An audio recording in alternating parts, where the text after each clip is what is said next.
Are the letters between Pliny the Younger and the Roman Emperor Trajan about early Christians reliable? Hi, everybody. My name is Robin Walsh. I'm a scholar of New Testament and early Christianity and part of Paths in Biblical Studies.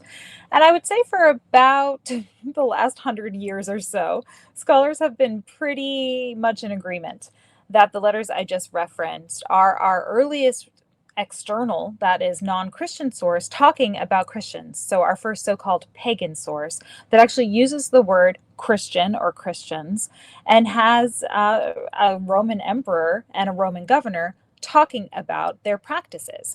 So let me back up for a minute and tell you a little bit more about these players and this letter, and then I'll tell you why there might be some reasons for a second thought.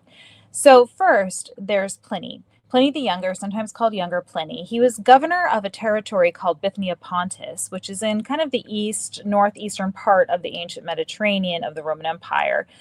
He was governor till about 113.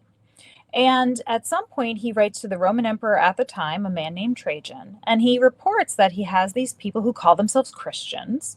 They are in his territory, and people are more or less kind of outing them as acting strangely, and they are not actually respecting the Roman authority in the way that he thinks that they should, among some other accusations. And so, what he describes in his letter to Trajan is that he has brought these people in. He has asked them if he sees the Roman Empire as a ruling authority. He actually describes wheeling in a statue of Trajan and asking these people to kneel to it. If they do, fine, he lets them go. If they don't, he gives them another chance. And if they are still obstinate and if they're still refusing to acquiesce, for that reason, he's executing them. But since he's putting them to death, he wants to just check with the Roman emperor that this is okay. Is it cool that he's doing this? And Trajan writes back and he's like, yeah, that's fine. That's more or less the correspondence if I were to just kind of whittle it down into a nutshell. So these letters appear in a series of letters that Pliny wrote over his lifetime in a book called Book 10. So that's just how it's been organized and edited. The manuscripts we have for these letters, and specifically what's represented in Book 10 and the letter I just described, the letter correspondence that I just described, there are some fragments and maybe some manuscripts that we know of from about the 5th century, but it's not until the 16th century that we really have a solid manuscript tradition. There might be some gray area here. And that sounds scary, and it is scary, but honestly, it's not as bad, or it's as bad as a lot of our ancient sources.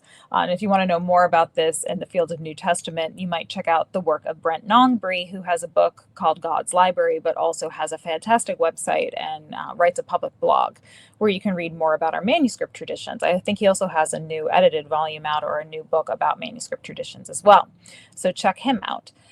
But this manuscript tradition, it's not fantastic, right? So you want to kind of think about external and internal sources that can give you a better idea of how to assess these letters.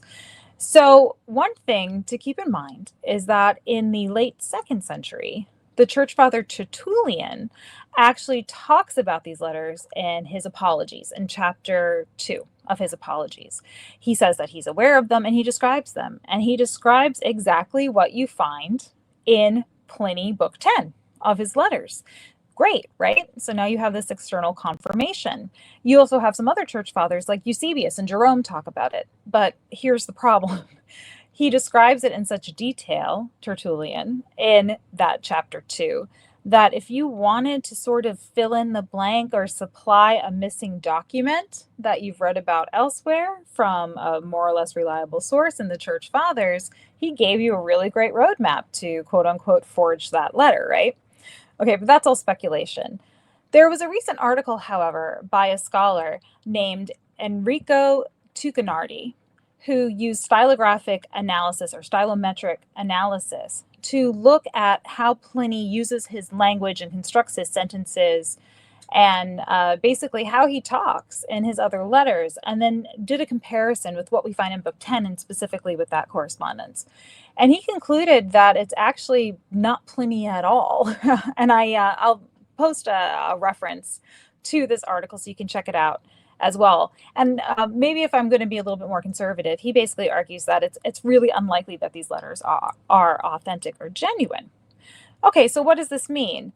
I think that the jury is still out. I have to say that Tuccinardi's article is the only one that I've read that has made this claim. Probably more research is required, but it is incredibly interesting to consider that something that has been heralded, particularly within the field, and I'm sure you've even heard of these letters, as again, this first really reliable account in the early second century of the Roman authorities discussing early Christians and, dancing with this idea of Christian persecution. I think it's something that might need a little bit more analysis, and that we might have to say the jury is still somewhat out, which would definitely change the way that I teach.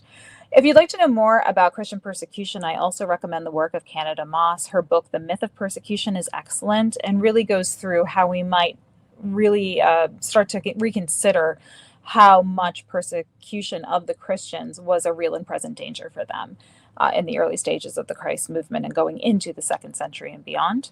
So definitely check that out. And if you are interested in this subject, want to debate it more, or want access to some of the discussion around this article that I mentioned, go to bartehrman.com/BSA Learning, where you can sign up for a 14-day free trial and join us over at the Biblical Studies Academy. So that's bartehrman.com/BSA for Biblical Studies Academy Learning. And this is the kind of thing that we debate over in that space. I actually did do a post about that article this week and discussing this issue. So please go there and check it out if you want to get more in depth in some of the matters surrounding the study of the Bible and the New Testament. Thank you.